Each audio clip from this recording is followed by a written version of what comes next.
Hey, what's up, y'all? Here's my predictions and all this pre-fight breakdown for UFC Fight Night. Emmett versus Murphy. Josh Emmett, Laurel Murphy. It's gonna be an interesting one. It's not a terrible card for an Apex card. I mean, eh. Actually, there's a couple guys that I want to see fight, and then the main event's pretty good. And the co-main is talented, I would say. But yeah. Anyways, let's hop into this. Let's start off from the rip. We got Loma Lugbanmi. She's 9-3 in the UFC, 6-2, or 9-3, 6-2 in the UFC versus Stella Nunez, 6-5, and 0-4, completely winless in the UFC. Loma's pretty good for a chick, I think. She's like really good Muay Thai. Um, I don't think she's got any finishes in the UFC. I'm not really sure though. Don't quote me on that. Chicks fights usually aren't gonna have many finishes, but I think this is gonna be a pretty one-sided affair. Probably like a 30-27. Loma should get the win. I don't think Nunez is just on the same level whatsoever as Loma is. So yeah. Next, got Vanessa Demopoulos versus Talita Alenkar. Alensar? However you want to say that shit. Anyways, Vanessa's 11-6, 5-3 in the UFC. She's been around for a minute, you know. Talita Alensar 5-1-1, 1-1 in the UFC. She's been around for not as long of a minute, and she's fine. Her draw and her loss in the UFC are the same person. It was her draw was contender on the contender series, and then she lost in a rematch. But she got a win as well. Demopoulos, I think just experience is gonna carry her to the win. Yeah, that's basically about it. Decision win for Demopoulos. That's what I expect. All right, Victor Henry and Pedro Falcao. Victor Henry's 24-7, 3-2 the UFC, and a no contest as well. He has a win over Ronnie Barcelos, so that's not a bad win at all. Falcao, he lost his only UFC fight. I think it was to Victor Hugo, I think. It was a decision. He didn't get finished. I don't expect to finish in this fight whatsoever. They're both pretty good. Henry's good all around. He's got good wrestling, good like shoot wrestling, catch wrestling. There's an age factor. I think Henry's 36 or 37, and Falcao's maybe like 32. And the older fighter tends I think it's a thing like fighter over 35 fighting fighter under 35 with at least like a 2-3 year age gap. It's like a pretty high percentage that the one under 35 wins. But I got Henry by decision. I don't think it'll be dominant. I think it'll be a close fight. I think Falcao will give him maybe some issues. I don't expect it to be a crazy fight. But yeah, I think Henry gets the job done. Next, we got Reese McKee versus debutant Daniel Frunza from Romania. Reese McKee, this is his second stint in the UFC. He actually debuted against Kamzat, which obviously it's always hard to tell how good somebody is if they're debuting against Kamzat. He got slaughtered. But since then, he lost, and then he was outside. He fought I think he went to Cage Warriors, and then racked up some wins to get back. But then he's lost two in a row since he came back. Last one was a split decision loss to Chidi and Jokuani, which doesn't look that bad, and Jokuani's not the worst. Daniel Frunza though, I thought he was I'm pretty sure he was the underdog in his contender series fight, pretty heavily, and he got the ground and pound knockout. He's tough. He'll swing at you. He seems like, just one of those dudes. Walk him down, throw. At middleweight, I think is it middleweight or welterweight they're doing this, but I don't even know if it's a middleweight or welterweight bout, to be 100% honest with you. But I think Frunza's gonna get the best of him. He doesn't have a great ground game. I think I don't think Frenzy will go too far, but I think he'll get the knockout, third round, TKO. I don't know how. I think he's just gonna, I think the fight's gonna be kind of stagnant, nothing much happening. Not really sure to score it, and Frunze maybe have a big moment at the end, put it away, get the dub. Yeah. Next one, Dion Barbosa and Diana Belvita. I wish I could pick Belvita. Belvita's very attractive, I would say, but Barbosa is pretty good. Um, she has she has a few subs. I mean, Belvita lost to fucking Molly McCann, dude. Like, it's not the best look. Molly McCann is kind of a bottom tier women's fight. I mean, is she a bottom tier women's fighter? I don't know. I don't watch enough women's fighting, but she got submitted hella quick by that one chick who was debuting a couple weeks ago at UFC London. I got Barbosa getting the sub. Belvita's lost 5 times by sub in her career. And Barbosa's pulled off subs multiple times. So yeah, I think that's fairly straightforward. Barbosa should be able to get the sub, probably an armbar. I think she had 2 armbars or something. And Belvita's lost by armbar before, so it just makes sense. Yeah, I mean, she lost to Maverick before this, Miranda Maverick, so it would be good to get her a win. She'll probably fight a ranked person next. Yeah. All right, next, Davey Grant, Daniel Santos.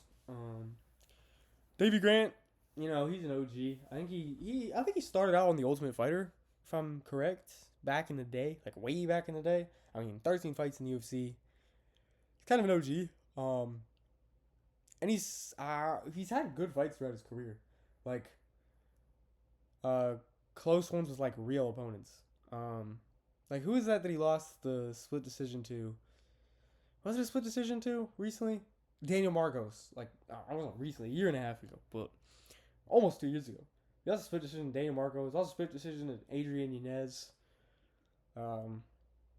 Like he's losing. Like his losses are all like tough losses. Like real. He's fighting against talent and losing. He has a win over Cheeto and a loss to Cheeto.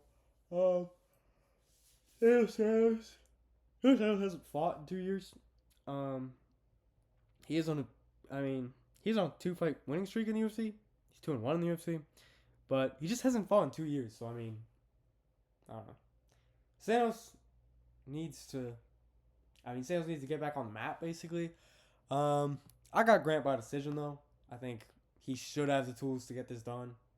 He's gotten it done against opponents that are, on paper at least, much harder opponents. So yeah, I think he'll get the decision. Yeah. Cool.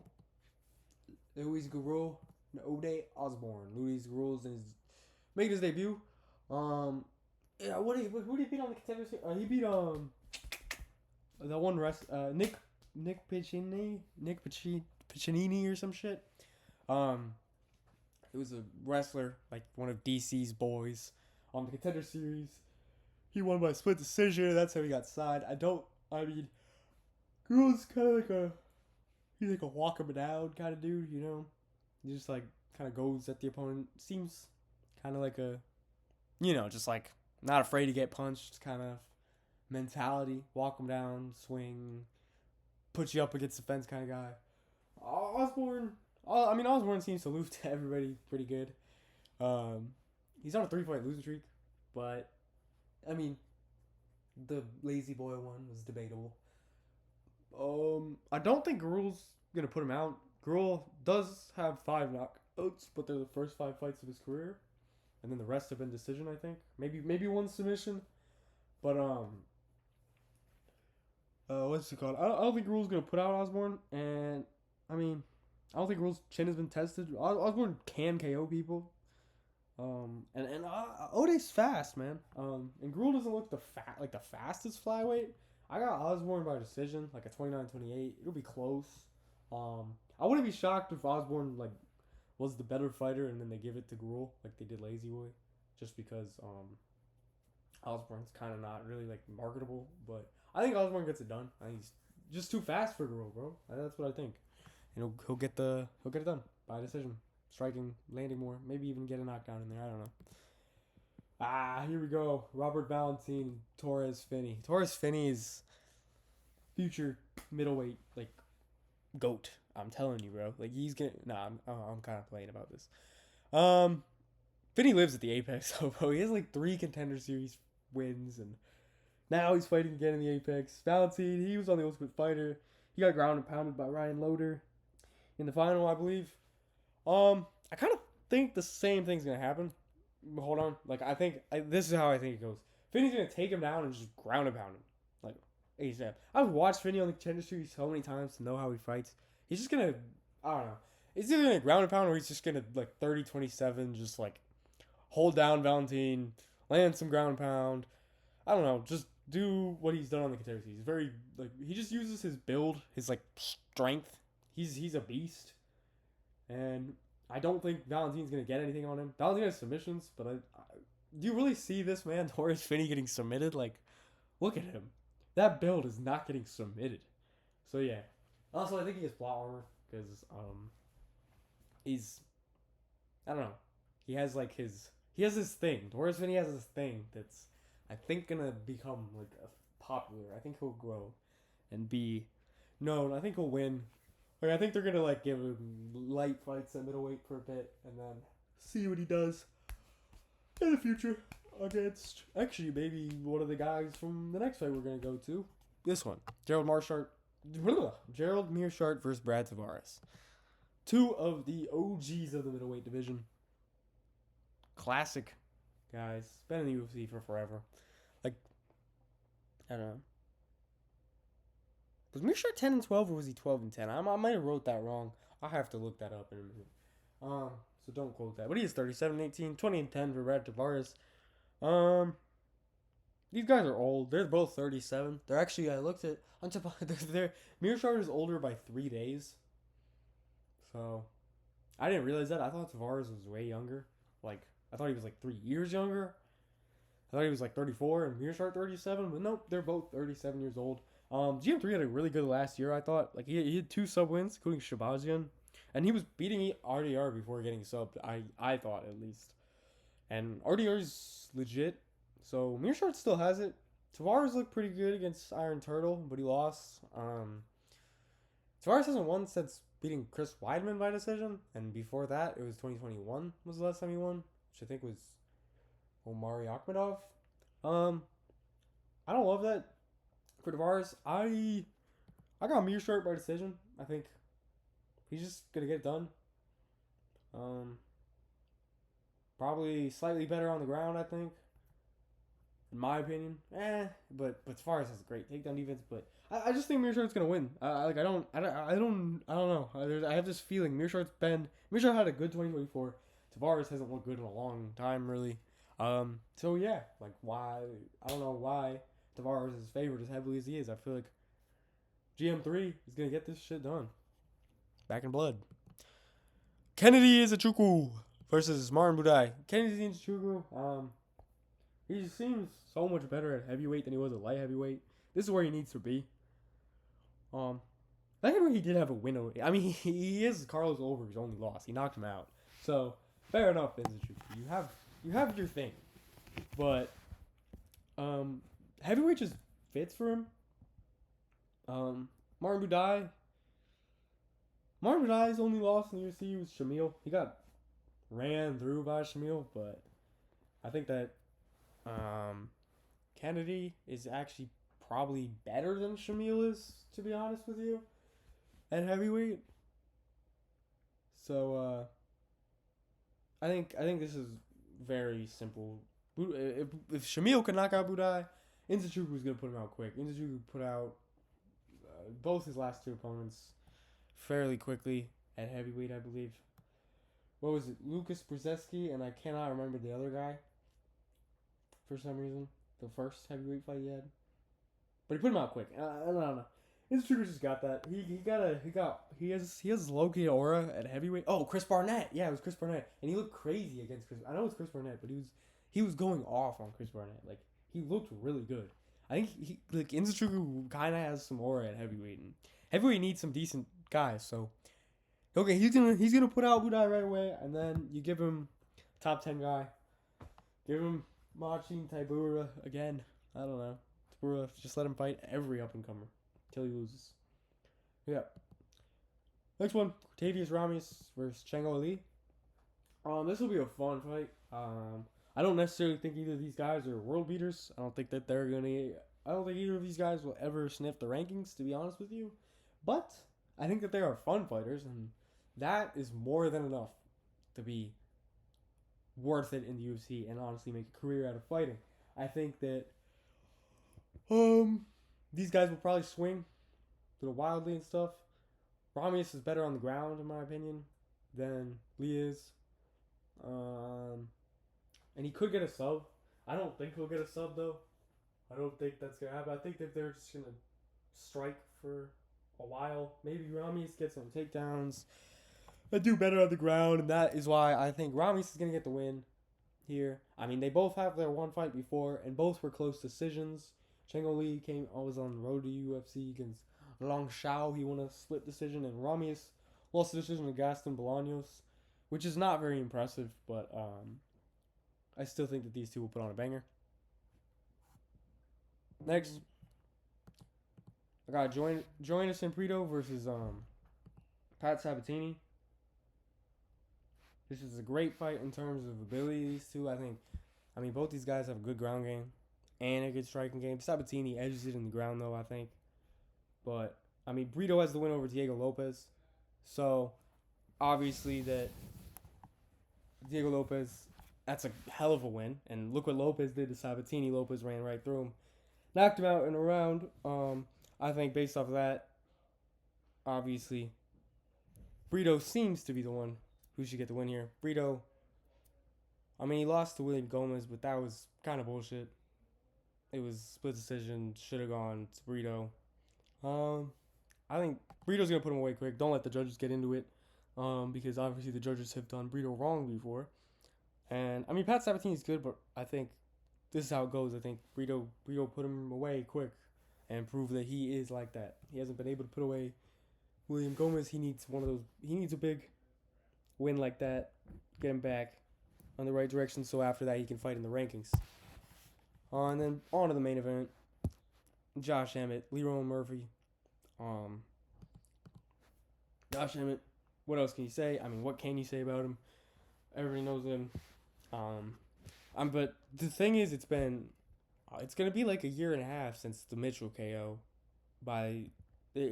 at this fight. I mean, the Mitchell KO was in late 2023. I think it was November or December. I can't remember. But it's April of 2025. I mean, it's been a long time since Josh Emmett's fought. Josh Emmett is 40 years old now. Leroy Murphy's 33. So, like I said, the under 35 versus over 35. It's like, what is it? Like I talked about earlier with the Victor Henry Falcao fight, it's a very common that the under 35 fighter gets the win, like 80% of the time. And I think age is going to play a huge factor in this. I think that Murphy is going to get the win by decision. I don't think that this is going to be a dominant decision. I think that Emmett, of course, is going to be able to do what he can. I think Emmett's a better wrestler, but I do think Murphy is actually a better grappler, as in he's pretty good, like, takedown defense and, like, get out of positions. And I think he has that ability, which is something that's, I think, is going to get him the win. I don't think Emmett's going to put... I don't think Murphy can put Emmett away. There's no chance that Murphy's going to knock out Emmett, I think. If Ilya couldn't put Emmett away, there's no chance Murphy can. And so, yeah, I mean, Emmett, he might land that one overhand, but I think Murphy's a very defensively sound fighter, and I think that's what's going to carry him to the win. He's going to be defensively sound, play it safe, leg kicks, body kicks, jabs, maybe have a couple moments, and, kind of cruise 48-47. And I think people after this fight will debate it's a robbery because I bet you Emmett will have the bigger moments in the fight, but Murphy will edge out the close rounds. And that's why Murphy's going to get the win. And yeah, that's all I have. For UFC Apex, y'all get any thoughts, any predictions you have, leave them in the comments, of course. And yeah, let me know what y'all think. That's it. Peace.